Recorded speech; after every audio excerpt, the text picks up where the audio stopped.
You've probably heard of UPS.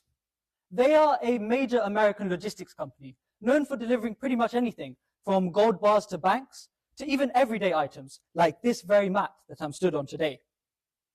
Well, in 2004, they made a decision that sounds on the surface insane. They told their drivers to stop taking left turns. Now, in the US, a left turn usually means having to stop and wait for oncoming traffic while you burn precious fuel, much like a right turn here does in the UK. So UPS redesigned their entire delivery system around avoiding them. Now, UPS drivers take 90% right turns, even when the route ends up being longer. And the result? 10 million gallons of fuel saved each year. 100,000 metric tons of CO2 is saved. That's the equivalent of taking 21,000 cars off the road. So, that one change was huge. And it wasn't because of some new and revolutionary technology. It was due to the power of optimization. And I want to convince you today that optimization isn't just in logistics. It's everywhere. It's even in decisions that have nothing to do with computers at all. But first, let us have a look at a common optimization problem I think you would have all seen before. A maze. Now, when you look at the maze above, your brain starts to do something very automatic. It starts to try and plan ahead, rule out dead ends, surprisingly, before you've even gone down them. But strip away that instinct, and how would you explain to someone who's never even seen a maze to solve one? Well, the first method you could look at is backtracking. And this is probably the most natural method to solve a maze, and certainly the one I instinctively choose to use. You simply take every turn as it comes, and if you reach a dead end, you come straight back out and take the very next turn. It clearly works for this maze, but as you can see, it's quite complicated. The next method we can look at is the wall follower. This is also as simple as it sounds. You pick a wall and you follow it all the way to the end of the maze. Though it works out to be the same length as the previous method, you can imagine for other mazes, you may have to go the entire way around before reaching your destination.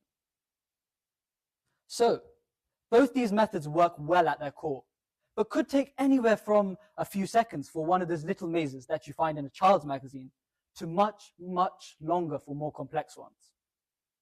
But give this same maze to a computer, and it's solved within milliseconds. How does the computer do this?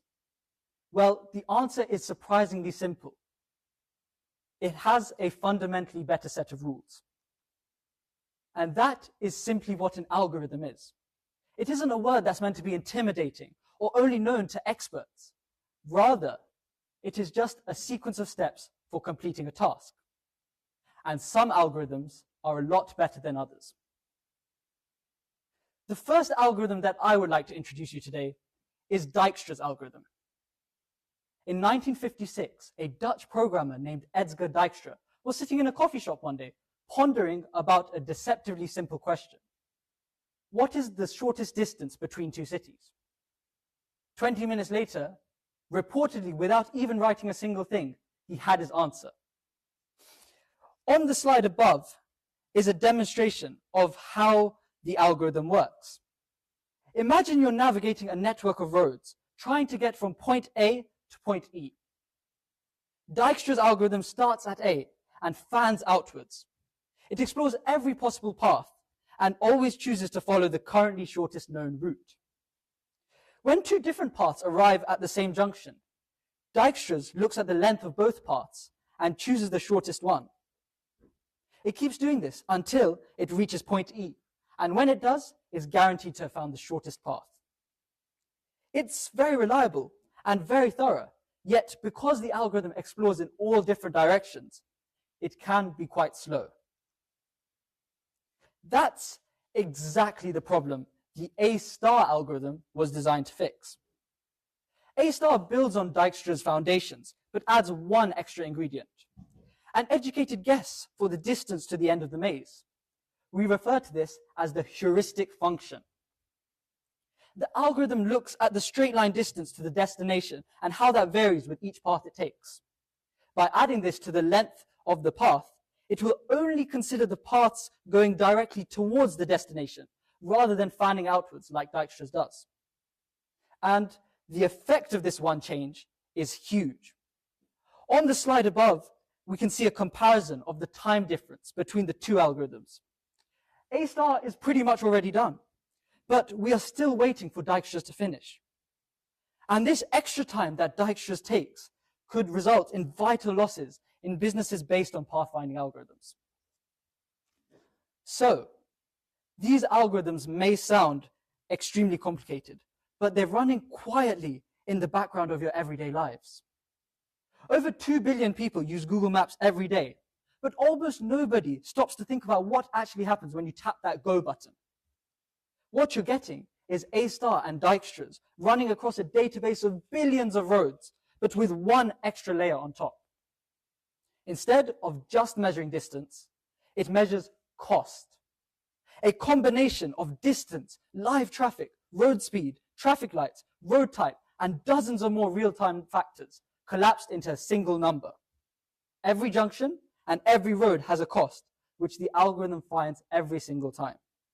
If we look at the slide above, we can see that the bottom route, though taking faster roads, is actually longer. So this is exactly what Google Maps accounts for when deciding what's the shortest route.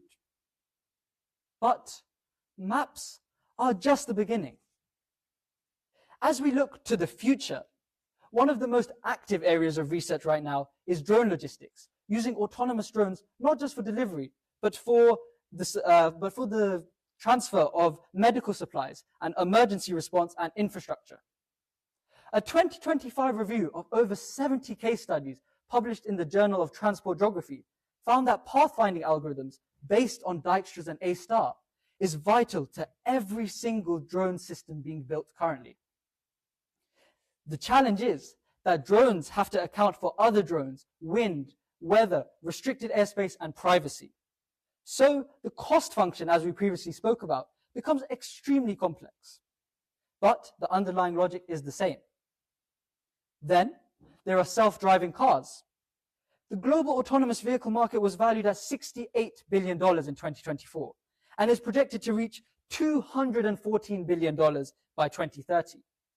And at the core of every single one of these vehicles is a pathfinding algorithm deciding in real time which route to take. And it's not just used in cars. These pathfinding algorithms are prevalent in NASA's Perseverance rover, which has completed around 90% of its travels entirely autonomously without any human control. So, from space exploration to autonomous vehicles, it all runs on the same basics as a maze solver. If these algorithms can be used to pilot our lives, if these algorithms can be used to pilot autonomous drones and be at the forefront of space navigation, can we use these algorithms to navigate the complexities of our own lives? Well, a little while ago, I was in the busiest period of my own life. I was swamped by the never-ending horde of test papers and notes to revise and overdue homework. I felt like I was ticking tasks off my checklist, but I didn't feel like I was actually getting anywhere.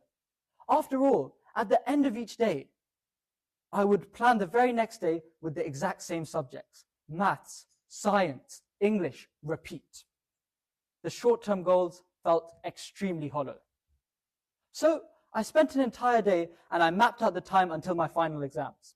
I made revision lists and planners, and every time I then completed a work session, it felt like the work session had a place in a bigger picture, a place in actually achieving my final goals. And I believe here is where the difference between these two algorithms and how we can use them to inspire ourselves. Dijkstra's is definitely diligent. It misses nothing, but it starts with no destination in mind, discovering where it's going only by actually getting there, spending enormous amounts of energy on paths that it would actually never have had to follow in the first place. The A-star algorithm is different. It adds another piece of information, a fixed goal, and always takes account of the current position. It definitely doesn't have a perfect route. No algorithm does at the beginning. but that single direction changes every calculation it makes. And the inspiration from these algorithms has transformed the way I work and function. I'm not saying you need to go and meticulously plan out your entire life. I mean, that would be impossible, and frankly, there needs to be some space for imagination. But we can use the A-star algorithm to guide us. For some of you, maybe creating that exact timetable could be the right thing. But for others, even just brainstorming your future goals, giving yourself a target, can be enough to change the way you approach every task.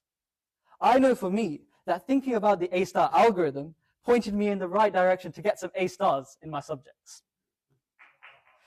So now I leave it to you. You already have an algorithm running behind the scenes.